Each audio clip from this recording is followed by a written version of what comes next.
Olá, eu sou a Natália Gomes de Souza, estudante de mestrado da São Leopoldo Mandique. Estamos aqui hoje no podcast Janelas da Ortodontia, ao lado do colega Rodrigo Andrade. Olá. E estamos recebendo hoje a nossa colega Fabiane Mainardes, né?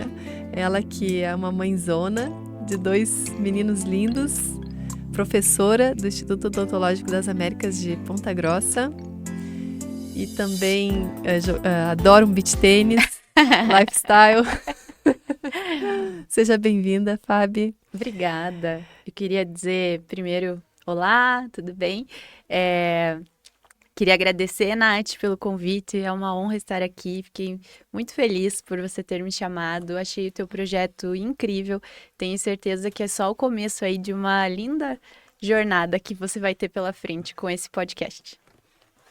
E o seu tema de hoje é marketing sensorial.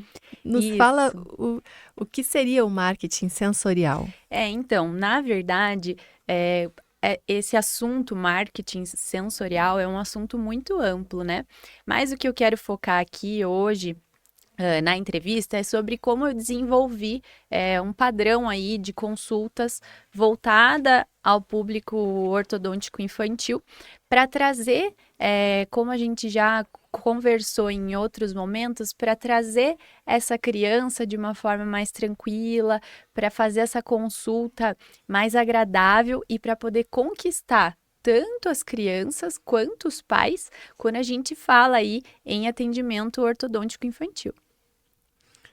E como que você recebe quando chega a criança ao consultório, ela e os pais, como que você recebe em primeiro lugar? Então, assim, primeiramente, o que a gente precisa deixar claro, assim, que o público ortodôntico infantil são crianças que normalmente elas já passaram por odontopediatra.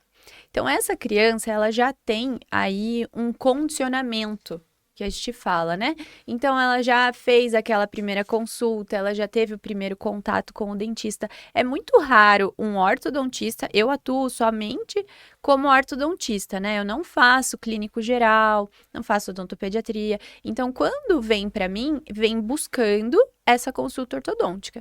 Então, é muito raro eu receber uma criança que nunca passou pelo dentista. Já aconteceu, mas é bem raro, até porque essas crianças, agora a gente tem criado aí uma tendência, né, dos pais trazerem aí por volta dos 6 anos, com todas essas campanhas que temos, mas antigamente a gente percebia essas crianças chegando mais tarde ao dentista, né? Mas aí o público dos 6 anos tem chegado, tem vindo bastante, e aí, então, normalmente essa criança ela já está condicionada. Então, eu não sei se você aprendeu assim, mas quando eu aprendi na faculdade, falava assim, olha, você chama a criança e não deixa o pai e a mãe entrar junto, porque senão a criança vai ficar muito difícil dentro da sala.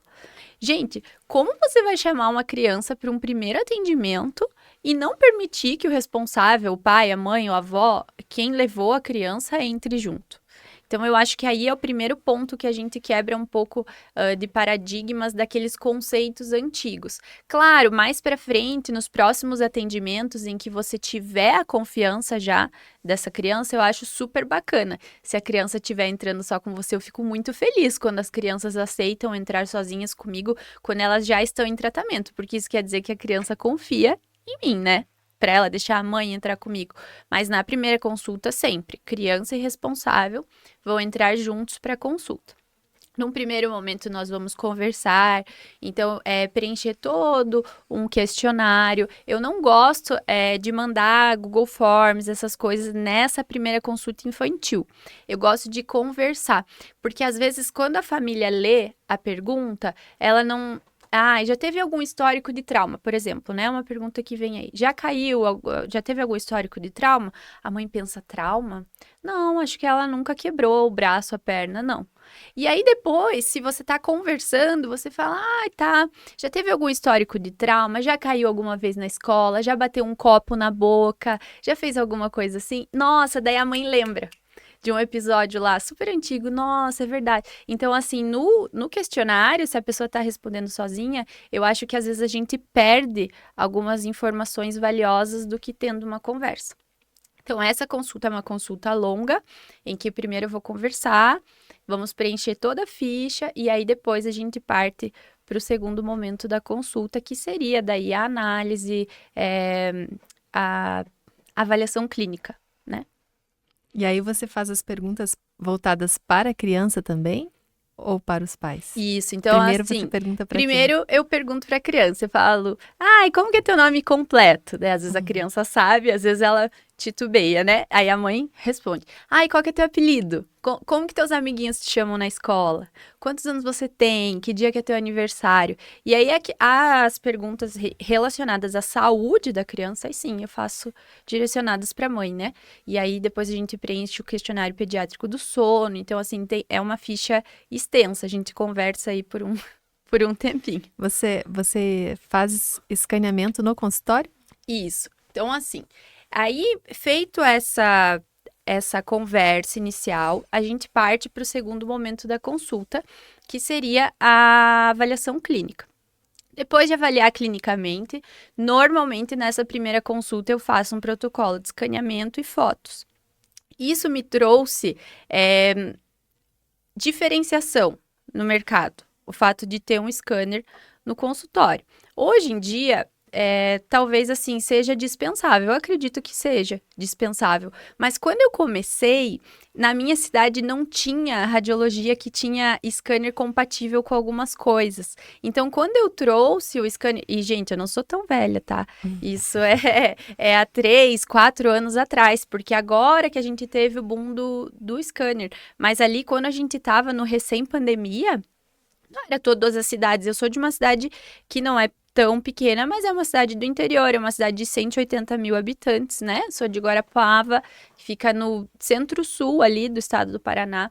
Então, na época, foi legal adquirir o scanner, ele me trouxe diferenciação. E aí, então, eu passo para um escaneamento com essa criança, e depois do momento do escaneamento, eu deixo a criança mexer no scanner.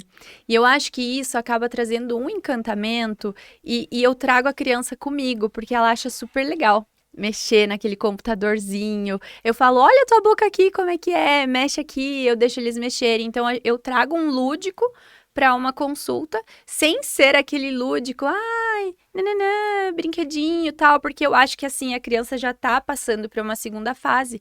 Hoje, uma criança de 8 anos, se você tratar ela como você tratava uma criança de 8 anos há 15 anos atrás, é muito diferente, né? Então, eu tento conversar com essa criança sobre as coisas da escola, pergunto o que ela gosta, o que ela tá jogando, o que ela tá fazendo de atividade extracurricular, para quê? Para eu ir criando um link com essa criança. Então, sempre que ela volta, a gente vai conversar dessas coisas, para ele achar que eu sou amiga dele, né? O fato da gente ter filho, né? A gente começa a ter assunto com as crianças. Muito. Porque você sabe, né? Ah, quantos anos você tem? Tem 6 anos. Ah, então você gosta disso? Você tá assistindo esse desenho? Você tá Isso. brincando disso? Uhum. Os meninos, você tá jogando isso? Familiaridade, né? Você começa a ter assunto com as crianças. Você começa a entender o mundo deles. E assim, eu percebo que essa criança de 6, 8, 10 anos, ela não gosta de ser tratada como uma criancinha.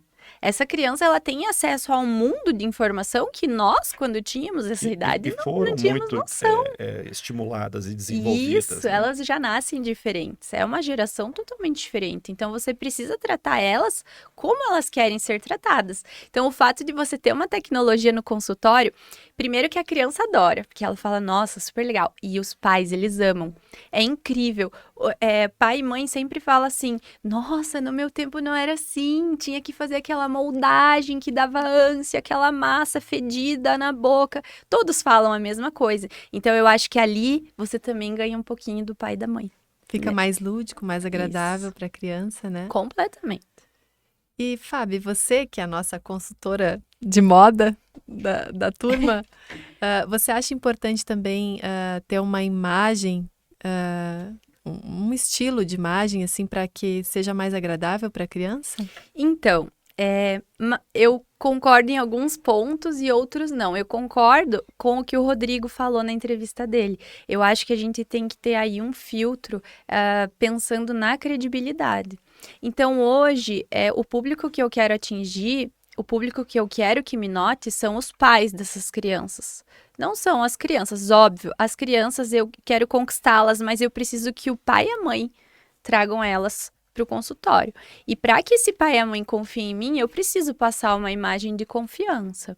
Então, eu acho que aí eu concordo assim, exato com a fala que o Rodrigo falou na entrevista dele, assim, que você tem que se portar de tal modo que você passe confiança, credibilidade, que você agrade a criança ao mesmo tempo, mas que você tenha filtro.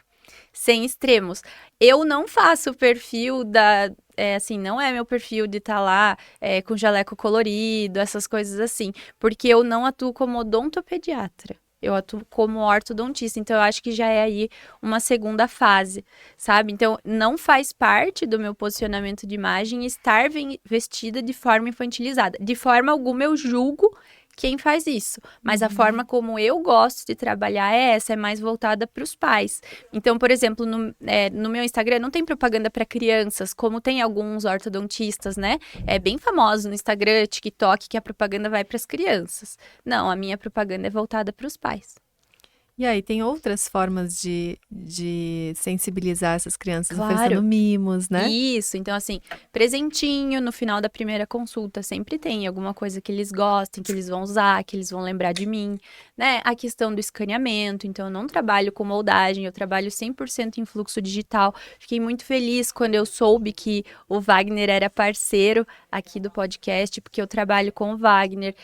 Eu acho assim que fez total diferença também no meu fluxo de trabalho me tornar 100% digital.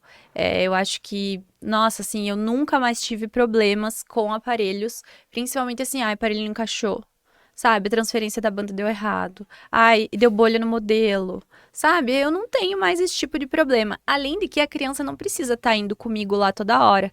Eu não faço separador. Então, eu tenho 2 consultas com ela. A consulta inicial que eu escaneio. Na verdade, 3 consultas. Então, na consulta inicial, a gente faz o escaneamento, conversa, preenche toda a ficha e eu peço a documentação. Nós temos um segundo momento que pode ser feito online ou presencial, que normalmente eu falo para os pais que eles podem ou não estar acompanhados da criança, mas eu gosto que a criança venha, porque normalmente eu coloco a foto do que seria o aparelho, explico mais ou menos. Eu acho que é um momento importante para você criar confiança. Para já ir entendendo, Isso. né? Já ir aceitando. Então, né? nessa segunda consulta, eu mostro o planejamento, o que seria adequado, né? Passo todo o plano de tratamento, orçamento, explico para a criança. E eu acho que aí tem um ponto bem importante, entender a maturidade dessa criança. Se ela tá entendendo por que ela tá sendo submetida a esse tratamento, ou se só porque a mãe dela levou ela ali. E aí, se os pais me dão um ok, eu já peço o aparelho. Então, não tem separador, não tem moldagem. E aí, nós vamos nos ver somente para a instalação. Então, eu acho isso muito bacana para mim, porque me reduz aí o número de consultas. E muito legal para a família, porque hoje em dia, as pessoas, tempo é precioso. Então, você ficar fazendo as pessoas irem, né? Então, vem pôr o separador, depois de 24 horas vem moldar. Daqui 15 dias você volta o separador de novo. Depois, mais uma consulta para instalar. Depois, mais uma consulta para ensinar a ativação. Então, eu acho aí que a gente consegue trabalhar de uma forma bem bacana com o fluxo digital. Fábio, você teve um filho durante o curso. Conta um pouquinho para nós sobre essa experiência de administrar tantas coisas ao mesmo tempo.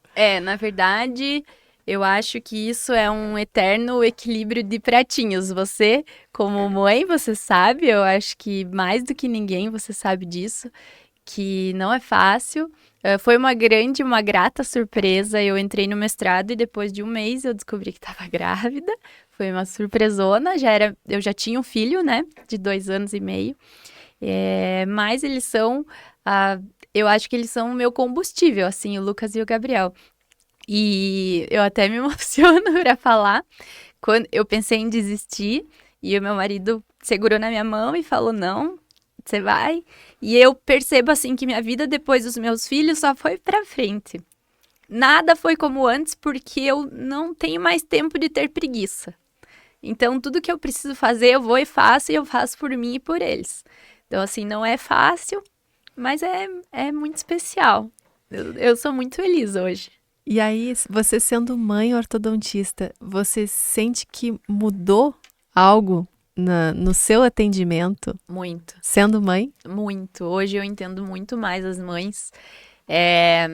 Coisas que antes eu julgava, hoje eu super entendo. Eu entendo mais o lado da criança também.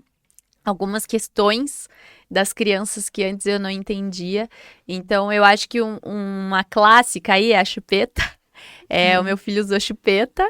E antes eu falava, não, chupeta nunca, não vou dar pro meu filho. E aí, depois que você passa pela realidade, é diferente, né? A teoria da prática. E aí, eu dei a chupeta e com 2 anos e pouquinho a gente tirou e acompanhou em mordida fechada e sucesso, vida que segue. Então, você acaba ficando aí mais flexível, mais maleável.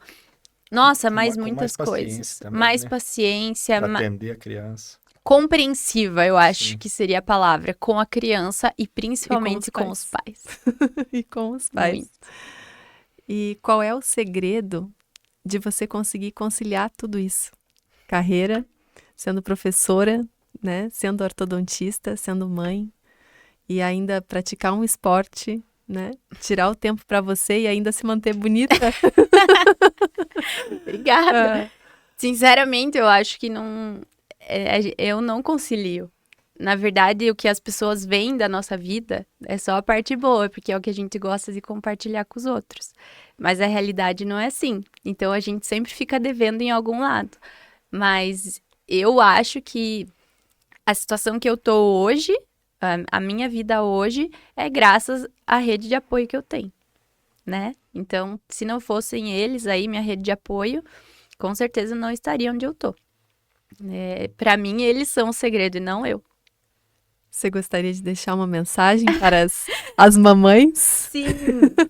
Eu acho que querem continuar na profissão? Eu acho que a maternidade... Muitas pessoas falam que a maternidade é um impeditivo da profissão ou que ela atrapalha a carreira. E assim, na minha opinião, a maternidade só impulsionou a minha carreira. A minha vida mudou depois que eu vi que eu precisava me tornar uma profissional diferenciada para eu ter mais tempo em casa. Então, hoje eu trabalho normalmente em meio período, não trabalho o dia todo. Fico um período em casa e um período no trabalho. Mas eu acho que a gente tem que seguir nosso coração. Se for da tua vontade ficar 100% em casa, eu acho que você tem que ficar. Mas se você tiver no teu coração o desejo de tentar conciliar, eu acho que tem que tentar. Eu acho que vale a pena. Tudo vale a pena. Quero te agradecer, Fábio, pela presença. E você é muito especial, né? Para toda a nossa turma, né? Você nos passa um exemplo de força, muita força.